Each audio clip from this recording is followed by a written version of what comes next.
It's not the same if you try to do it after the fact. It feels too scripted, you know? Yeah, it does. Oh, y'all aren't reading off a script? I've got every word I ever say on this podcast written out in front of me, including these that I'm speaking right now. Christian, your mic might need to be a little closer. Shut the fuck up. I'm working on it. All right. Oh, God, that's the attitude we're getting today. So I have to get this off the bat right now because if I don't, I'm going to forget to talk about it. I watched the worst movie I've ever seen in my entire life the other day on Saturday. I thought it was John Wick. No, this is top John Wick by about 10 times. John Wick's amazing. The movie's called Moonfall. Have you heard of it? Yeah, it won Best Picture at some point, right? No, absolutely not. You're thinking of Moonlight. Yes, I am thinking of Moonlight. Moonfall did not win anything, and it will never win anything. First off, it has a 30% on Rotten Tomatoes, but I was like, you know what? Let's just go for it. Idiot. The concept is this. The moon, for some reason, is falling, hurtling towards Earth, okay? It is getting closer and closer to Earth, hence the name Moonfall. Okay. And it's a movie that used all of their actor budget on one A-list actor, who is Halle Berry in this case. So all of the other actors are the type of actors that when you see their face, you're like, I've seen that guy in something, but you don't know their name. And that's every other actor in the movie besides Halle Berry. Because it's called an IMDb movie. Yes, they spent the whole budget on Halle Berry. Okay, so the moon is hurtling towards Earth, and for some reason, they get to the conclusion that it is due to aliens, and that the moon is not actually the moon, but it is an alien constructed structure that is housing an alien inside of it that doesn't like humans. But here's the other kicker: you get towards the end, and Trey, you need to turn on your headphones a little bit.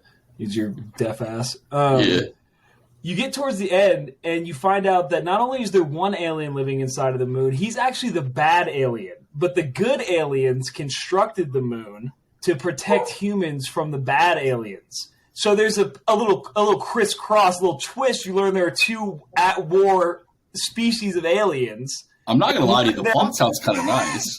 One of them likes the humans, and one of them hates them. There's some sacrifices that need to be made. Some people die. All in all, just awful film. Just terrible. I really can't even put it into words. But with that being said, you both need to watch it as soon as possible and tell me what you think of it. Because it was...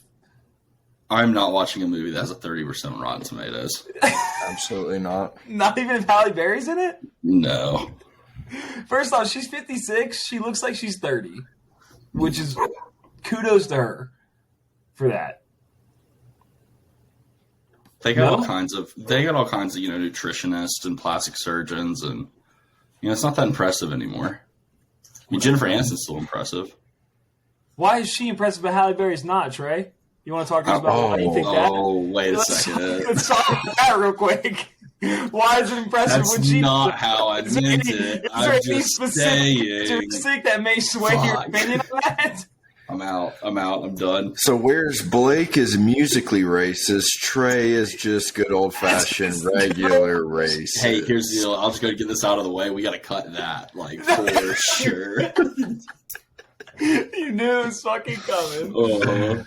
Okay, ladies and gentlemen, welcome back. We're your hosts, Blake, Christian, and Trey, and this is Totally Biased Music. And today, as we have previewed on the previous episode, which I like doing now, I don't know whose idea that was. I think it was Anthony's. Good idea.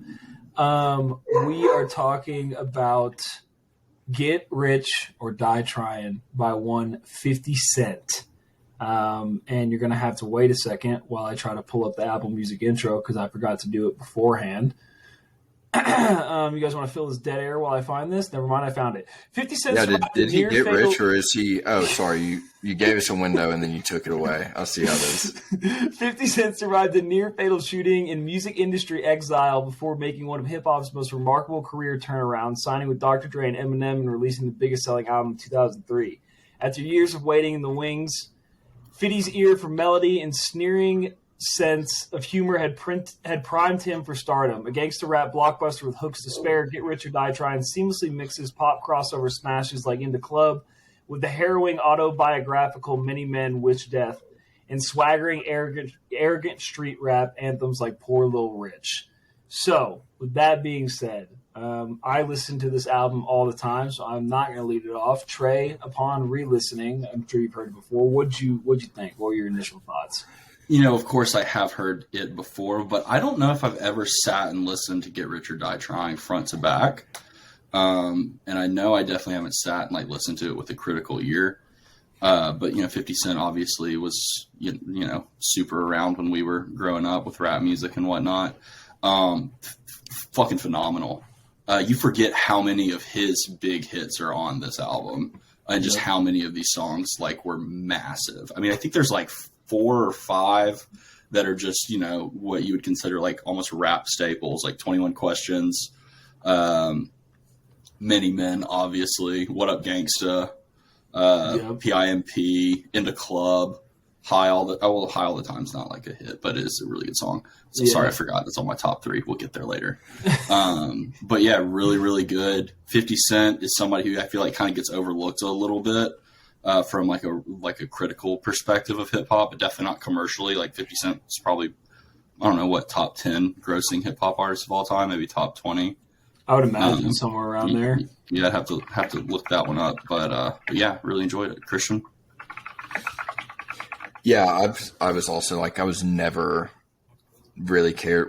It was all these pop songs that I was 10 or 11 years old. So it's every little fucking spring dance that they put together.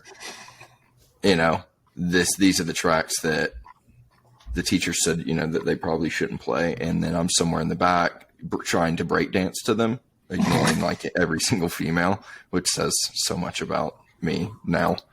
But yeah, you look back and just those main tracks that Trey was talking about. Other than that, I'm not blown away by it. We can get into that later. It's a little underwhelming for me, and I'm just not a big fan of 50's voice, but I just never have been. That's fair. You're wrong, but that's fair. 50 I'm not. Is number 14 on the most selling hip hop artists list. It's actually nice. further down than I thought it would be. Well, I'm sure this album went double platinum or it went diamond. Diamond, damn. Yeah, isn't that fucking crazy? Let's go. What does that mean? 1 million? 10 million. Yeah, Sick. 10 million. Jesus Christ. Yeah. So I was going to ask, did he get rich or is he still trying? He's definitely got rich, for sure. Well, and then he got unrich. Yeah, well, at least he initially succeeded what he was trying to with the album. He didn't die and he got rich, so that's a win-win. Yeah. Now, what you do after, if you pull an Allen Iverson, that shit happens. It's not his fault. So I listened to this album a shit ton. There are a lot of tracks that I listen to on a consistent basis. There are not many I skip. There were some, actually, interestingly enough, when I went back for a re-listen that I ended up enjoying more than I think I originally thought I did. That kind of happens when you go back and listen to albums, songs that you typically skip, that you've skipped for the past 4 years. You re-listen to it and you're like, oh, I don't know why I was skipping that this whole time. But it's up there, man. It does run long in the sense 19 tracks is a shit ton, but to the contrary of Christian, I love 50's voice and I love the production on this album, and there's just so many songs that I just do not get sick of listening to. So yeah, we already talked about the fact that it went diamond. So you want to talk about your top tracks, Trey? Yeah, I'll go first. So top tracks. First off, I didn't realize that Eminem had as much production credit on this album as he does. Going back and kind of looking through the credits and stuff, he has several. So Many Men is definitely my number one. I think that is just an all-time song. I think we talked about this in the group chat at some point, but Brian Robinson, who is a running back for Alabama, who plays for the Washington Commanders now, he got shot at the beginning of the season, and he walked out to Many Men when he came back 6 weeks later. And it's just one of the most badass sports moments of all time. Yep.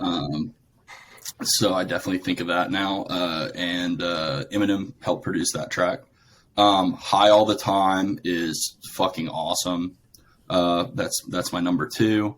Eminem also produced that track. And then 21 Questions with Nate Dogg. Nate Dogg on the hook in 21 Questions is so sick. Yeah, it is really sick. Yeah, I mean, they're kind of like 2 of those are kind of your more popular songs for sure. But, good song's a good song, regardless of if it gets picked up or not. So I didn't realize actually that, and I want to know how much Eminem actually had a hand in that production, because he has production credits on Recovery too, but you can kind of tell like a very distinct sound he has in those productions, whereas I had no idea that he was even on production credits in this album, to be completely honest. I hadn't looked into it. I mean, he's featured in it, 3 times? Or I guess 2 times. But yeah, damn, I didn't know he had production credits. That's impressive. I wonder if it was just like Trey, like telling him to push certain buttons and be like, all right, we can put Evan as a producer credit on that. I have a feeling it's probably more like decision making type production where it's like, this is good, this is bad, yada yada yada. It's like a Rick Rubin. Yeah, exactly. He like doesn't know fucking how to do anything, but he's like, but my ear, I know when it's right. And they're like, why are we paying you? Yeah, it's like I'm gonna take an old '80s song and put like one 808 kick in it, and I'm gonna call that a Rick Rubin beat. They're like, okay, that's it doesn't sound like you did much, but that works. Sure, I'll take it. Christian, what do you got? Top tracks? Yeah, so I'm gonna do "Patiently Waiting."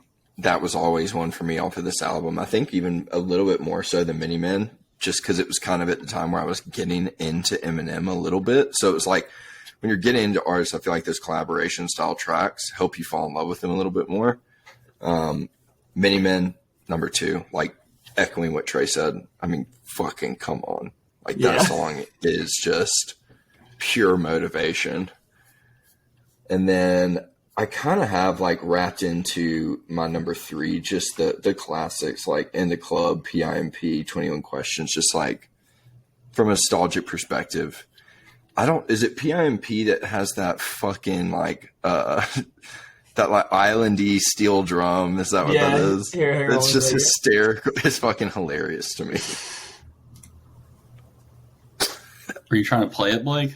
Yeah, can you not hear it? No, it's not. No, what the fuck, bro? You have to do the whole share thing. Yeah. Jesus. Oh wow. Trey, say it. I've already said it once. I'm not saying it again. We are going to have to cut that way. Hang on, let me try this again. I don't know what you heard about me. Yeah. You know that meme of like all the guys in the studio like with their hands on their head, like when that shit dropped, I was like, whoa. Yeah. It's just hysterical. Yeah, there are a lot of those songs that are definitely have a nostalgia feel, but it's interesting. You said that you weren't that impressed, but you just listed like 7 songs when you were talking about your favorite songs. So seems like you're a little confused. Outside of that, every single song is. I'm not confused at all. Like those just classic hits. You can't like not like those songs. I had literally one other outside of those hit songs, and every other song can be in my bottom. So if y'all want to go there, let's fucking go there. Well, Christian, I think you're definitely confused about a lot of things in life. So yeah, Christian, look, it's okay to be confused. It's fine. All right, buddy. I'm confused about being on this podcast for more than 5 minutes. That's for sure. Well, we're at 14, so you got another 46 to strap in for. Jesus Christ. So, my top songs, I gotta agree with Christian. Patiently Waiting song is so fucking hard. The Eminem verse is insane. My favorite part of it is y'all know what time it is. Soon as 50 signs on this dot, shit, what you know about death threats, because I get a lot. That line goes so fucking hard. But yeah, I mean, 50 pops off on that song too. I think whenever they get on a track together, they really enhance each other. That's just kind of like that camaraderie they have. It's super similar to Lil Wayne and Drake, honestly, except one group is substantially better than the other. Many Men. I mean, we all have many men. It's fucking Many Men. Like, you just don't get tired of listening to that song. You don't get tired of listening to that intro. Like, the first hits of that fucking drum are so fucking good, and it stays in the gym playlist very consistently. I never get tired of listening to it. It kind of makes me want to get shot, but like just like a through and through, you know, like 2 through and throughs, like in the shoulder or something, And then, yeah, I mean, I can understand that. Right, You and then look it's cool like with a couple battle scars. right, yeah, just a little like maybe not shoulder, maybe like lower kind of stomach area, but doesn't hit any major organs. No, And you're then I getting feel like dangerous. You're dangerous in that area. then I can play that song, more consistently, really feel it. Third one, I have a tie. I guess one will be an honorable mention. So, 21 Questions, classic. It's like it's a love song, but it's done in a perfect 50 Cent kind of way, and Nate Dogg sounds amazing in it. And then You Not Like Me. Sorry, You Not Like Me is sick. The beat is very just like a slow head bob type of beat, and his lyricism on it is awesome. But I love the you want to get acquainted with me, you want to know me from 3-point range with a Glock, I shoot better than Kobe. That fucking line, dude. Every time I hear it, it makes me so happy. So I love that song. I love that line. So those are my top 4, not 3. There's a lot of good songs in here, so it's tough. Yeah, picking a top 3 is actually pretty difficult for this one, just because there's a lot of not only are there a lot of good songs, there's a lot of very similar. The production on this is pretty similar track to track. That's probably actually something I would file as a complaint. But it's like a whole. It's File? You file put that in files. But it's like a whole thing. Do we go right into bottom tracks? Yeah, go ahead, kick it off. Okay. So my number 1 bottom track is Poor Little Rich. Kind of even coming off of what I just said about the production being similar, the song feels very out of place. It's got this weird fuzzy synth. The lyrics are fine, but nothing crazy. I'm not a fan of it. It's almost like a rock rap album or rock rap song in a way. So don't love that one. Back Down. It's kind of feels like an album filler. With 19 tracks, you definitely have some filler in this. And then Life's on the Line is just not a very powerful closer to the album. It's a little fair. Boring. Very fair. Christian, what do you got? Sounds like you have a plethora.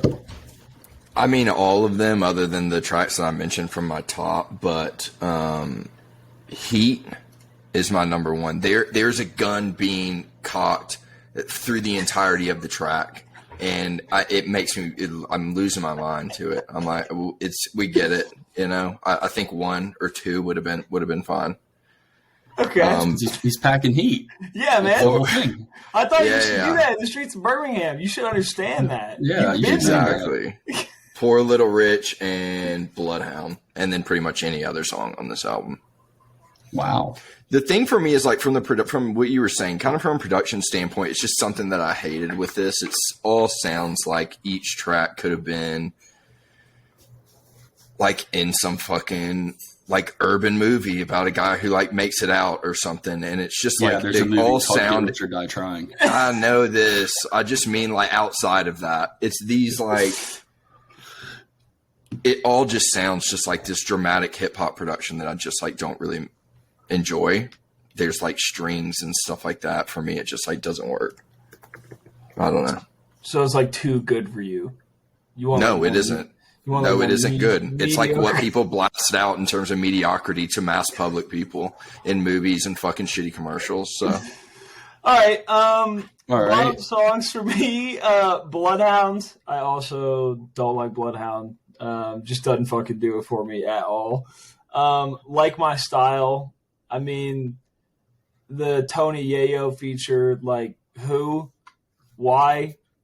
What? I don't. Just know. And then Who even is that? Exactly. And then Poor Little Rich. I don't know what's going on there. But yeah, those are the only tracks that I actively disliked. There's songs that I didn't put on my top 3, but still I think Don't Push Me is a great song. PIMP is enjoyable to listen to, especially in a party setting. So is In the Club. I mean, In the Club is fucking classic. And 50 Super Bowl performance was a awesome. Great cameo. It was amazing. I don't like that people were dogging him for his weight. That was a little rude to my boy 50. He's been hibernating, man. Why you got to do that to him? It's not very body positive, those people. It's not very body positive. And oddly enough, it was the same people that love Lizzo, so that doesn't really make sense to me.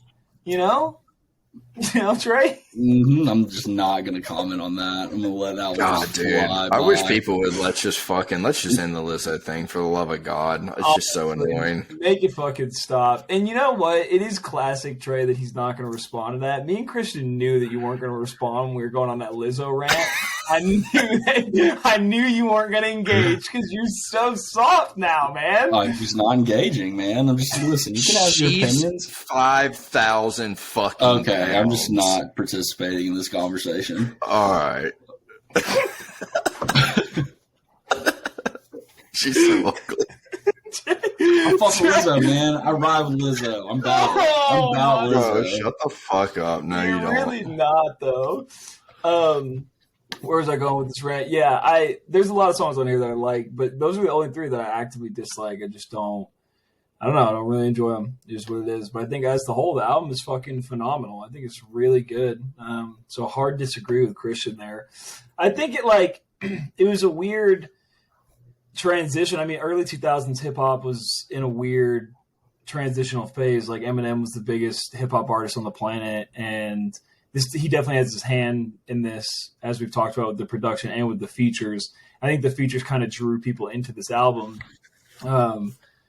But yeah, 50 just took it in a different direction. He definitely influenced some of our favorite artists. I mean, I know the artist formerly known as Kanye, he's a huge 50 Cent fan, and 50 influenced him in his career a lot. So I didn't know that. Yeah. I've literally never heard anyone say they were influenced by 50 Cent. Oh, dude, so many people are influenced by 50 Cent. Literally, dude. Stop trying to make Name one more. Stop trying to say 50 Cent is bad. Like, stop trying to make that happen. It's not going to fucking happen. I'm not. It's just not for me. Well, anyway, him and Kanye are really big, really close friends. And Kanye, even when he did the Super Bowl performance, Kanye posted an Instagram post. It was just 50 hanging upside down with his belly out, and Kanye was like legendary or some shit like that. Like, he fucking loves him. So yeah, whatever. Respect to 50. Pitchfuck gave it a 7.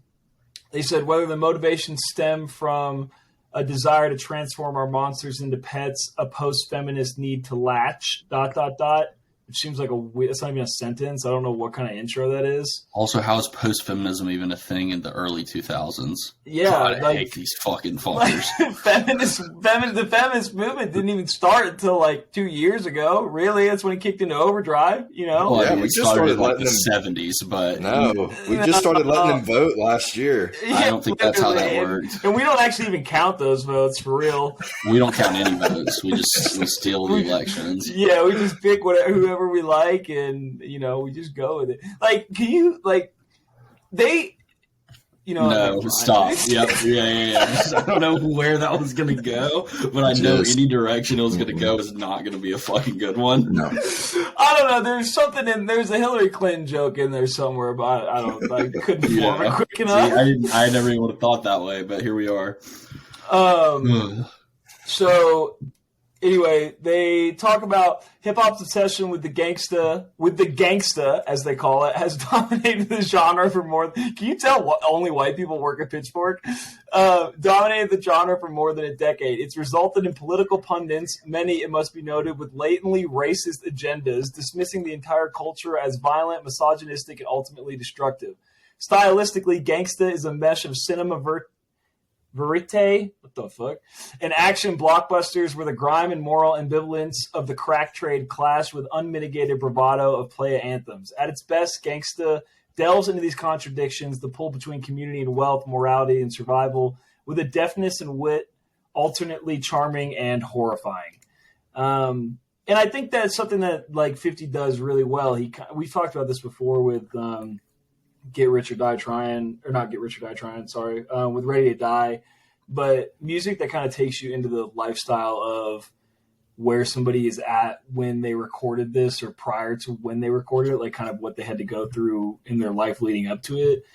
I think 50 does that in a really good way in this album. And it's just nice to hear it done in a different environment than what Tupac and Biggie did.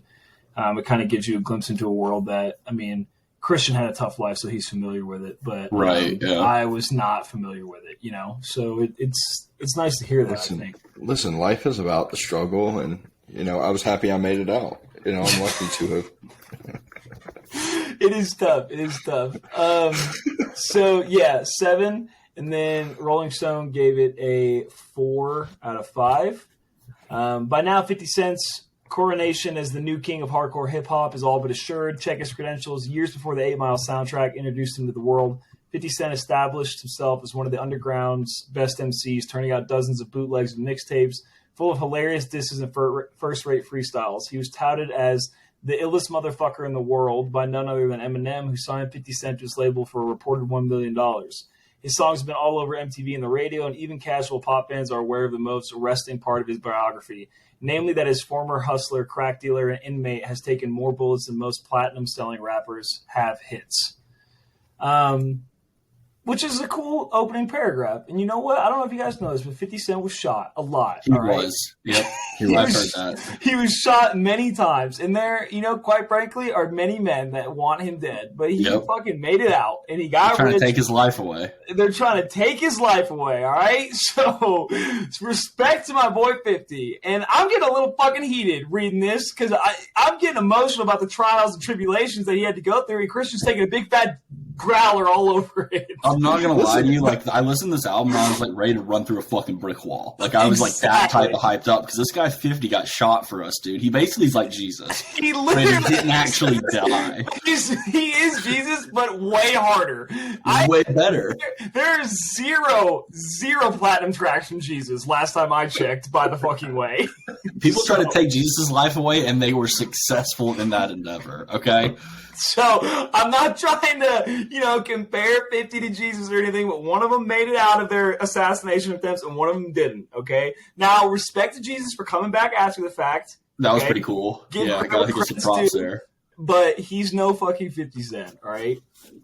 Okay. With that being said, Trey, what do you rate Get Rich or Die Trying? I mean, I was going to give it a 7, but now that we've established this whole Jesus motif, I feel like I have to give it a 10. I feel like it'd be blasphemous for me not to. It would be. You don't expect Jesus to drop anything but fucking 10s, obviously. Exactly. No, I'm going to give it a 7. I think it's very, very solid. I think it's a good measure of like where hip hop was culturally at the time as well.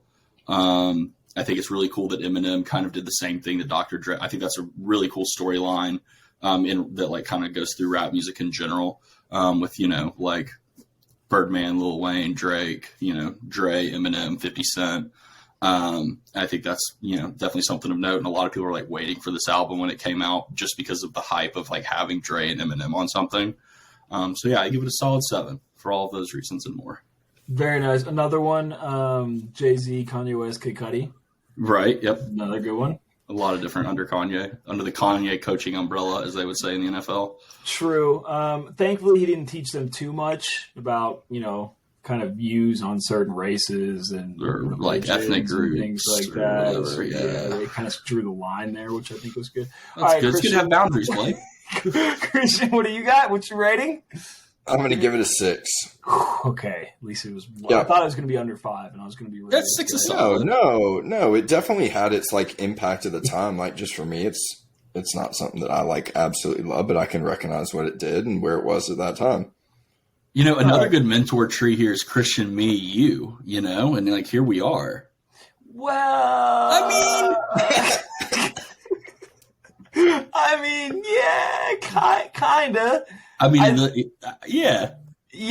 Yeah. I mean, I made it out, and then I inspired y'all to make it out. Right. So we didn't have to deal with the adversities that you had to deal with because you inspired us to get out of those. Yeah.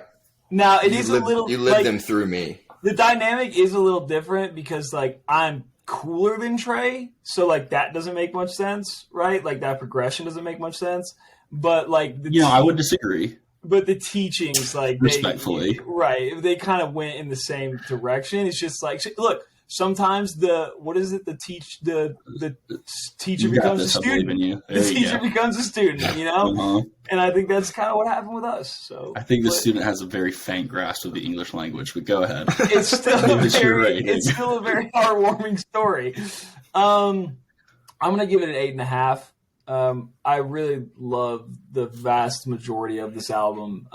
Those 3 songs I listed are probably the only songs I don't like, and yeah, I listen to it all the time, and I can put on this album really at any time during the day. I mean, if we're having people over, if I'm at the gym, if I'm just fucking driving home or whatever, I feel like there's a scenario in which I always find a place for this album. So, yeah, 8.5, definitely up there for me. Also, I do want to touch on the fact that the intro track is 6 seconds. I had never listened to the intro track, but it's really unnecessary. It could have just been part of the first song, right? I kind of thought It's the same so thing. unnecessary. Yeah, I didn't understand that. I was like, I don't know. I don't know what I was expecting, but I wasn't expecting that. Even for like just streams on this album, I mean, not even compared to like album sales and stuff from back then, but just looking at the stream plays, it had like 6,000. That's it compared to like all these other songs. It's just like, They have like a billion on them. You have 19 songs on this bitch. We could have let's cut this. Yeah, I don't know what maybe they didn't know how to like back then make it one track. Like it was the technology wasn't advanced enough for them to do that. Eminem produced that one. He Yeah, they were like, 100%. oh fuck. He just we needed an gotta extra leave it. like song credit. They're like, yeah, we'll give this to you. Yeah, and Dre's like trying to teach him how to put it into the. He's like, no, we're gonna run it as an intro. Like, He's just high as fuck on Percocets. Like, yeah, whatever. yeah, just run it as an intro. I'm gonna go record FAC. All right, I'll see you guys later. Okay, yeah, very good. Like we said, Diamond Record, it sold 860,000 copies in the first week, which is fucking massive. And it was best-selling album of 2003 in the U.S. was nominated for Best Rap Album at the 46th Scammy Awards. It won Favorite Rap Hip Hop Album at the 2003 American Music Awards. It's a top Billboard 200 album at the 2003 Billboard Music Awards. In 2020, Rolling Stone ranked the album number 280 on their updated 500 greatest albums of all time list.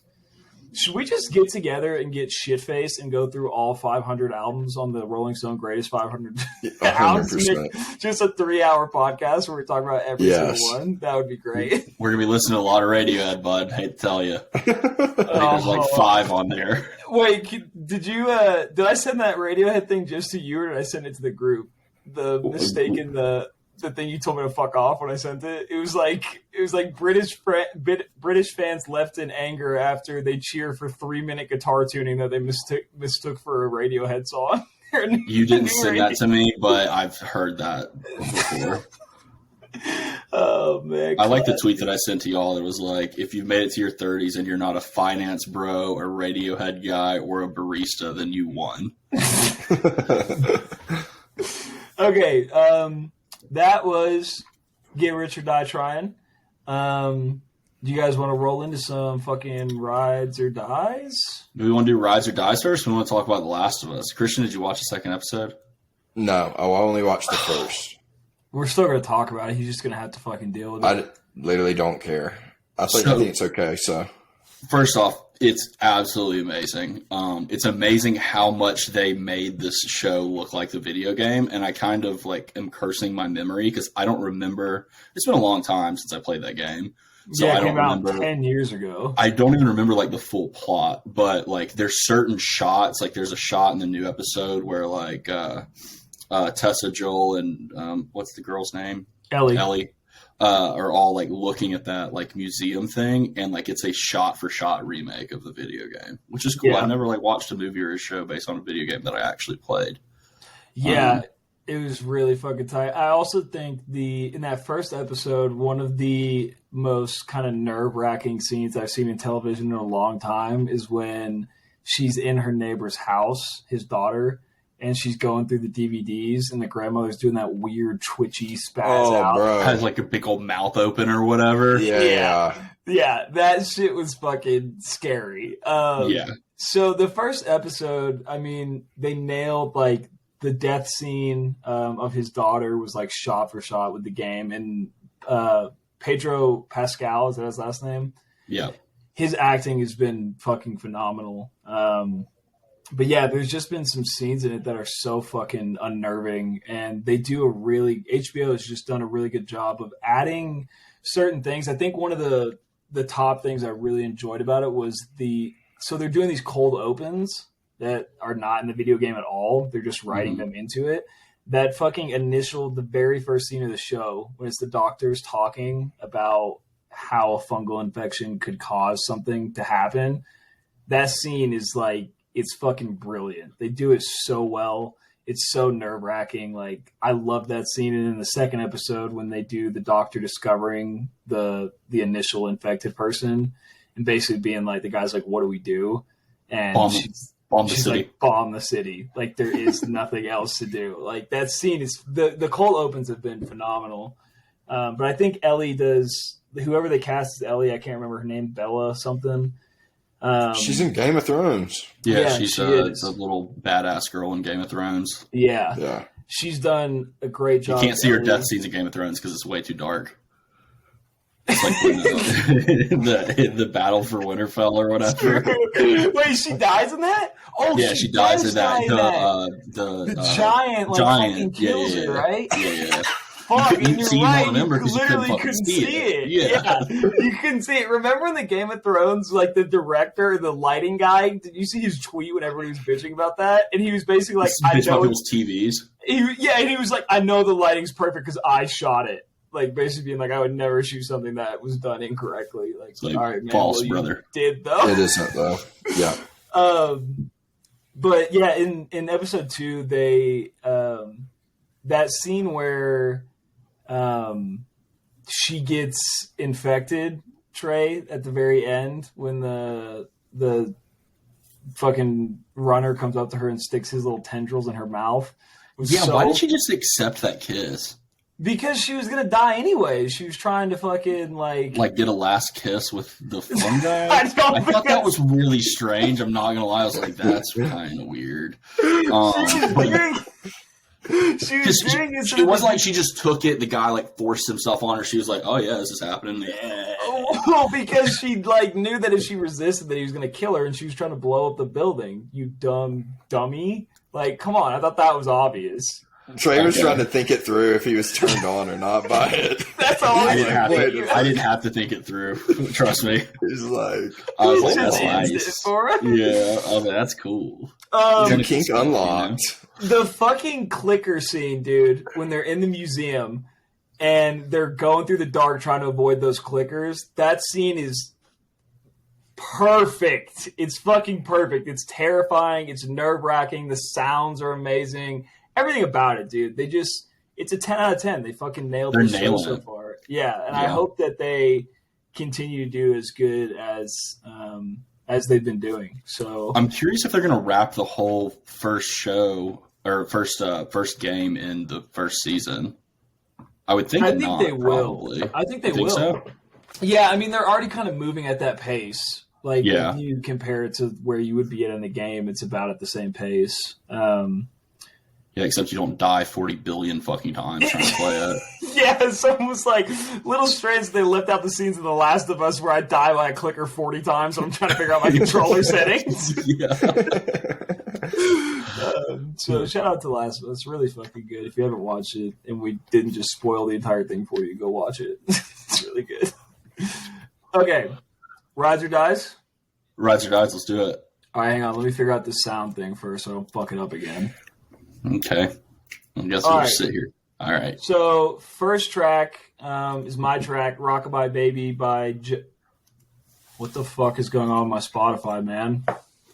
First track, Rockabye Baby from me by Joey Badass and Schoolboy Q. I'm going to let this ride for a second. Or not, apparently, because my Spotify sucks ass. Anyway, Rockabye Baby, Joey Badass, Schoolboy Q. Song goes fucking hard. Joey Badass is somebody who I don't love. I did like this album. I thought it was really enjoyable, but the song goes really fucking hard. Schoolboy Q is underrated, extremely amazing.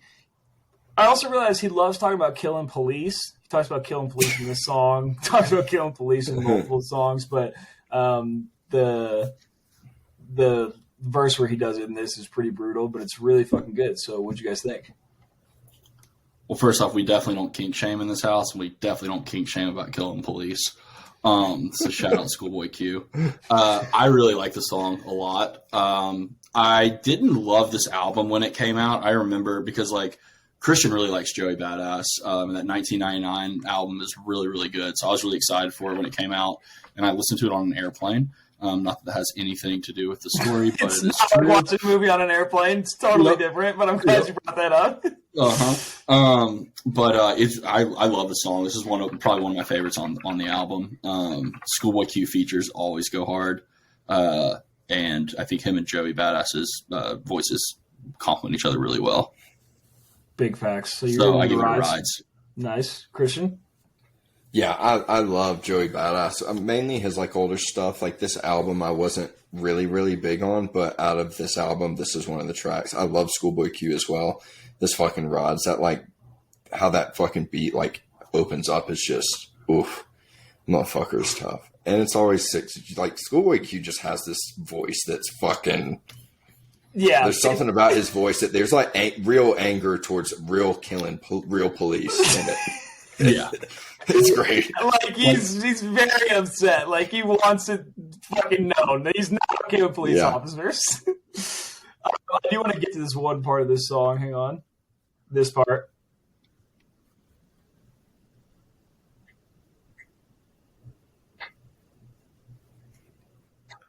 Love that fucking line. So good. I do too, but I think that was one of the issues I had with this album.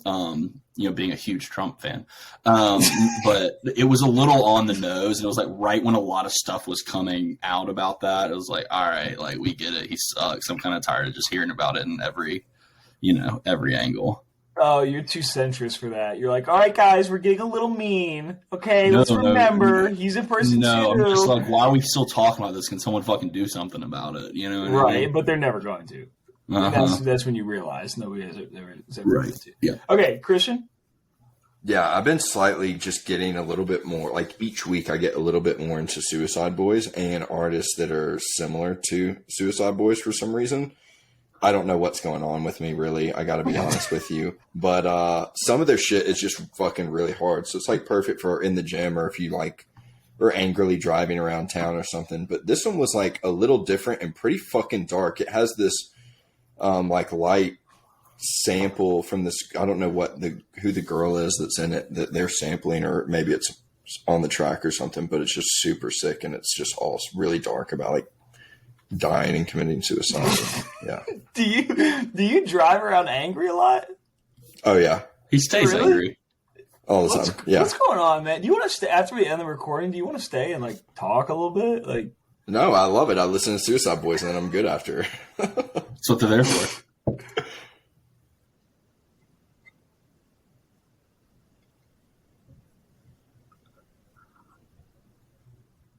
yeah.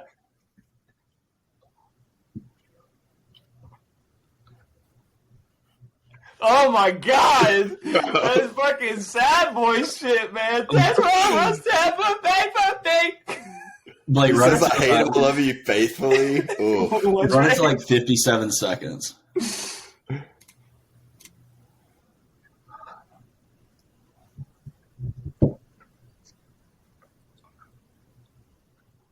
Bar.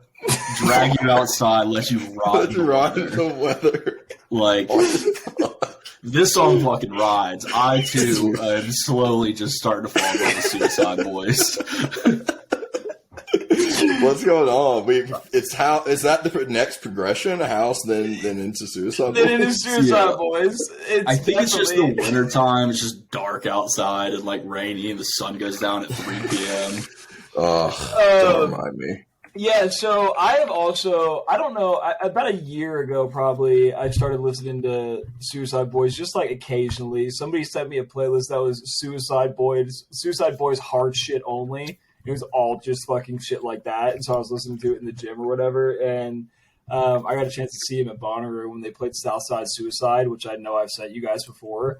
Yeah. That fucking song, man, when that shit dropped, I was coming for throats, boy.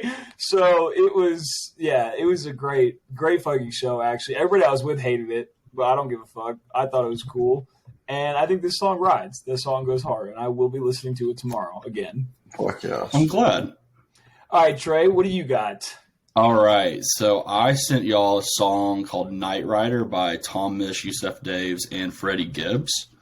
I picked this song out of this album because of the Freddie Gibbs, verse, because I thought it might be a little more accessible for y'all since you like rap music so much. But these guys are awesome. Yusef Daves is a drummer, and he's really, really good. Tom Misch is kind of like a multi-instrumentalist that like also sings and does vocals and stuff. So I'd really recommend this album in full. But what did y'all think of Night Rider? Well, let's give it a little ridey first. Run it to right at like 3 minutes. That's where the Freddie Gibbs verse starts.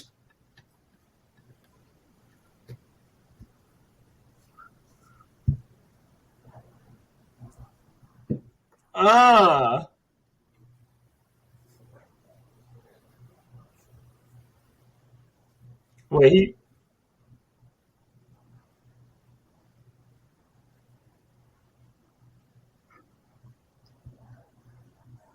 Yeah, this video is sick, dude. What the fuck? Yeah. I've never Freddie seen Gibbs that can be video. on any track too, by the way. Like his flow He is really can. just is universal. Yeah. Christian? Yeah, this fucking rides. This album that Tom Misch put together with Yusef Daves is fucking amazing. I don't know. Is it called? I don't know what it's called. It is called What Kind of Music? But it is fucking amazing. But like, if you'll stop sharing real quick, I was gonna share something really fast. I got you. Because I saw when this project was being initiated way back when, and came Brief flex across. on us. I mean, it's 2019. Oh.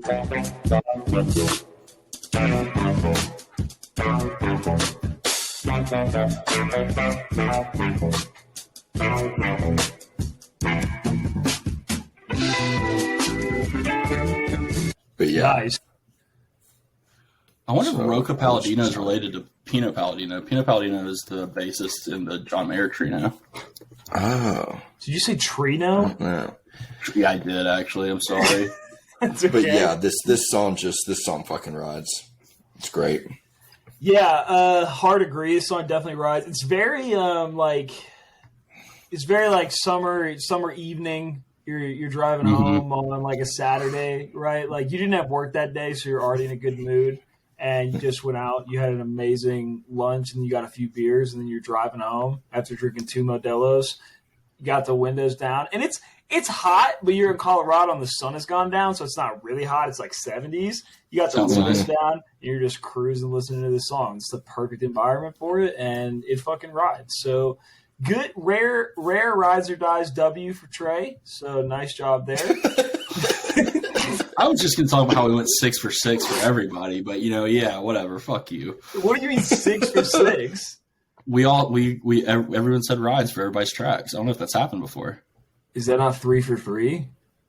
Well, I mean, because there's 2 votes per track, so it'd be 6 for 6. No, I think it's 3 for 3. Christian, you got to weigh in on this. Is it 3 for 3? It'd or be 6 for 6. There's 6 votes. How would it not be 6 for 6? Christian, 3 for 3. It's 9 for 9. I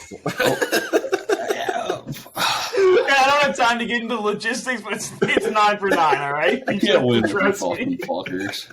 Oh man. Okay, that was Rise or Dies. I will link the tracks down below, and I think we figured out the music thing. I think it will sound better this time. I think it will. We should have turned it up. I think it was too low before. So I think the kid's just like not talking over it the whole time too. Yeah. yeah, true. But I mean, I love listening to Trey talk, so it's hard for me, you know. Mhm. All right, so here we go, ladies and gentlemen. I don't know, man. Let's see what he's got. Trey. Feeling pretty good. welcome to Trey's Terrible Twitter Takes. My name is Trey, and I'll be your host this evening. Thank you. All right, so the first tweet we got is kind of a subtweet for all three of us. It is from Monica, a.k.a. @trash_snap, and in quotes it says, "I'm a sad boy. My brother in Christ, you are 32. God damn it. God damn it. She got us, man. She did. She sniped us. I thought it was going to be something like, I keep waiting for someone that we vaguely know, that like we don't really know, but like knows of us, like is an acquaintance, to tweet, "No one wants to listen to your shitty fucking podcast." Like I keep waiting for that tweet to come because I know it's coming. Oh, but, you best believe if I find that tweet, it's coming right on this podcast. Yeah, I'll be like, shut your fat ass up and go listen to Lizzo. All right, speaking of fat asses, this tweet does not have an author, but I did find it on Reddit. So it says, "Wife, what do you want for dinner? Me, bring me the bucket. Wife, the bucket? The bucket. Costco is now selling a 27-pound bucket of macaroni and cheese."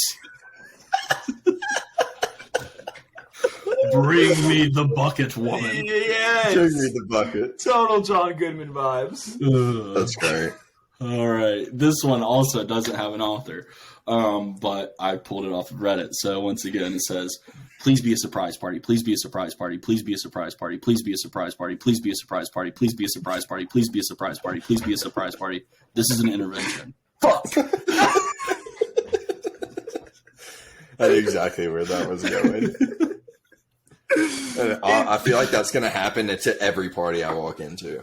Christian, this is exactly what you were saying, dude. Trey loves those repeating tweets, man. Oh, yeah. I think they're funny. I do. I'm a sucker for them. They're great. Yeah. All right. This is from John Summit, which I don't know if you'll follow. Well, you don't. Neither one of you have Twitter. But John Summit, the house music producer, we love house. He has this like whole Twitter personality. Going, "Wakanda forever. We love house."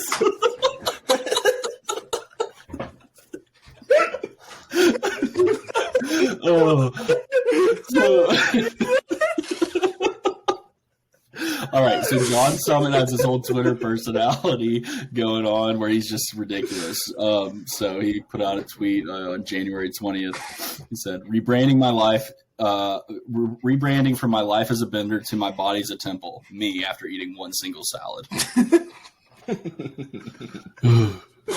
It's true, man. That's all it takes. All right, I got one more. All right. Everyone's saying, "Watch The White Lotus, watch The Last of Us, watch this third example. How about you watch my fucking kid so I can go outside and stand in my shed for a weirdly long time?"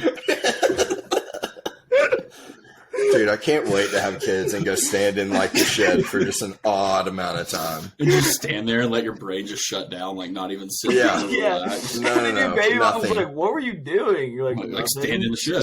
She's like, "You're sweating." Contemplating suicide. Oh, man. Holy shit, That was pretty good, Trey. Thanks. Pretty Thanks, good try. Christian. Yeah, it was definitely, it was not bad, but the Would it kill you Wakanda just to say good job, Trey? the Wakanda Forever house thing really sold it for me. Oh, man. Okay, I have one. It's just a picture, and it's a man standing on a balcony. It says, "I bring a sort of a confident vibe to the grocery store that insecure shoppers don't really like." Bro, What? how you gonna laugh all the way through your Yeah, joke? you gotta finish. You could just read it to yourself after hours. I can't. I'm still reeling from the Wakanda thing, and then that was funny. Alright, whatever. If you didn't hear me say it, then fuck you. I don't care. All right. You just know it's funny to me. Okay. Sweating. All right. Well, let's do a preview of the next record. Let's get out of here. I can't post this video, bro. I'm wearing a Bass Nectar shirt. I'm gonna get us canceled. Oh, we're gonna have to cut this part too. The whole podcast. I've been wearing it the whole show. You're gonna have to cut this whole thing. Oh no! Oh man! UnlockTheOtherSide.com coming later this year. All right. Shut up! Shut the fuck up! God. Yo, I'm gonna fucking die when it's actually just DB Montana. He's built the site with a bunch of people from a mental institute that he's been fucking posting up in for the last 2 years just to scam people from their money. Yeah, he got locked away. They're like, DB, you need a more productive use of your time. He was like, I have the perfect idea.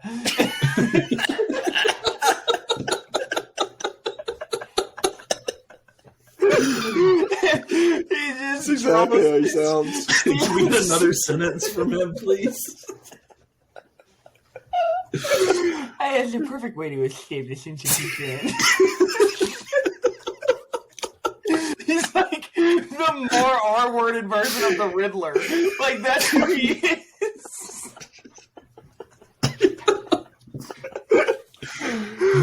Great. All right, and next week we will be doing Omnium Gatherum by King Gizzard and the Lizard Wizard.